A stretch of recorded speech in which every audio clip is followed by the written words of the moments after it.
Olá, nós vamos abordar um tema que ficará para 2010, o julgamento definitivo a respeito de dois pontos especificamente, quais sejam o local de incidência do ISS sobre o arrendamento mercantil, o leasing, bem como a questão da base de cálculo do imposto nessas operações.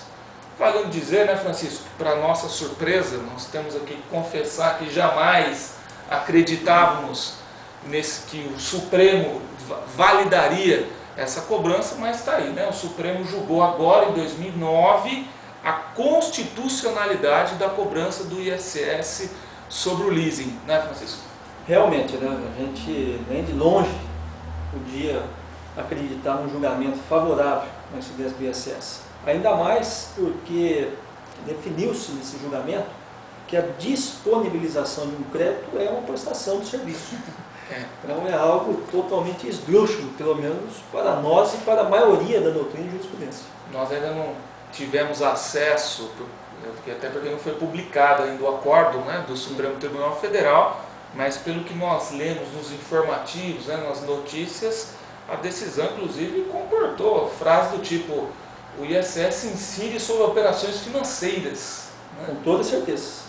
Então a gente começa a falar onde que vai estar o ISS, onde que entra o IOF, né? Mas enfim, virou uma confusão muito grande, né? Temos que aguardar, né, o inteiro teor, mas é um assunto que morreu, já está pacificado, que incide, ponto final. Muito embora ainda caiba, processualmente falando, a questão da modulação dos efeitos da decisão. Sim. Né?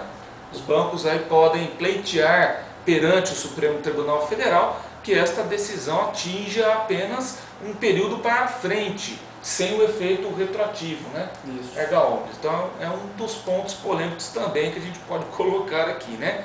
Mas com relação à base de cálculo, Francisco, qual que é a sua perspectiva sobre esse assunto, sendo que é uma matéria para o STJ, né, nesse caso? Isso. Até há algumas decisões já do STJ, né?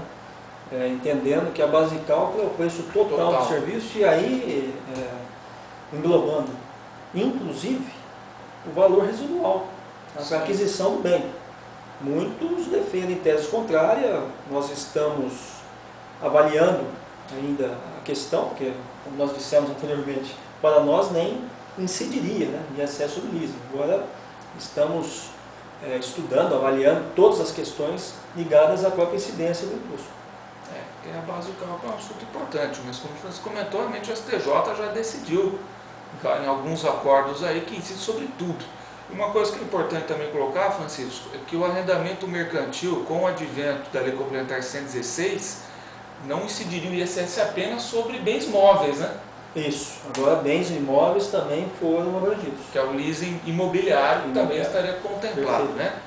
E o outro ponto de fundamental importância para decidir essa questão, e na minha opinião aí também está bem nebuloso o assunto, é o local de ocorrência do fato gerador do ISS. Por conseguinte, o credor dessa obrigação tributária. Qual é o município que pode cobrar e fiscalizar? Sua opinião, Francisco? Olha, nós temos várias decisões do STJ a respeito. Infelizmente, nenhuma delas ainda esclareceu de uma vez esse ponto. Tudo bem, está lá. Isso ao tempo do Decreto-Lei 406/68. É importante dizer isso. Está lá. Local de incidência é o local da prestação de serviço, local do fato gerador. Tudo bem, até aí nenhum problema, né? Definido a questão. Só que, qual é o local da prestação de serviço? Qual é o local do fato gerador? Sabemos que o leasing envolve diversas atividades. Tem lá a sede da empresa, onde se preparam os contratos. Tem o local onde o bem é adquirido, o fornecedor desse bem. Tem o local do cliente, né, do arrendatário, vamos dizer assim. Então, não dá para dizer que nós temos firmeza nesse momento do preciso local de incidência do ISS. Principalmente como você comentou, né? Essas interpretações dadas pelo STJ, em nenhum caso abrangeu a Lei Complementar 116. Nem. Todos os casos remetem ao antigo Decreto-Lei 406/68. Foi revogado quase que totalmente, pela Lei Complementar 116 de 2003. Então essas são as questões que ficam para 2010 a respeito do ISS sobre o leasing.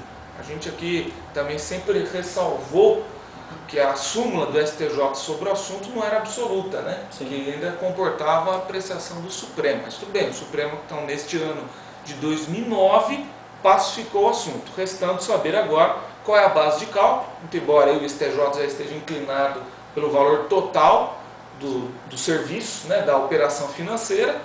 Agora, com relação ao local de ocorrência, isso ainda vai dar muita discussão. A única observação que eu faço, Francisco, é que já localizei alguns acórdãos do STJ refutando que o local de ocorrência do ISS sobre o leasing seja o local onde o veículo, onde o bem foi adquirido, Sim. que seria o do fornecedor.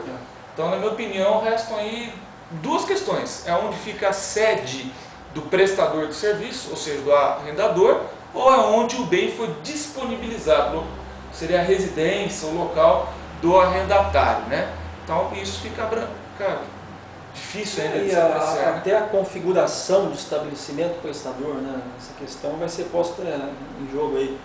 Porque o artigo 4º da Lei Complementar 116 de 2003 diz que estabelecimento prestador é o local onde o contribuinte desenvolva a atividade de prestar serviço e que configure unidade econômica ou profissional. Nós podemos pensar, por exemplo, que cada agência bancária que intermediou ou que serve como um agente até da financeira, da empresa de leasing, pode ser considerado um estabelecimento prestador, por que não? É uma unidade econômica, ali está o centro habitual das operações de leasing. Então é um assunto que vai ser muito discutido. Artigo 4º, né? Artigo 4º. 16, né? Então é mais ou menos isso que a gente queria dizer. O nosso foco, inclusive nos nossos cursos sobre o ISS, sobre o leasing ou na atividade bancária, né?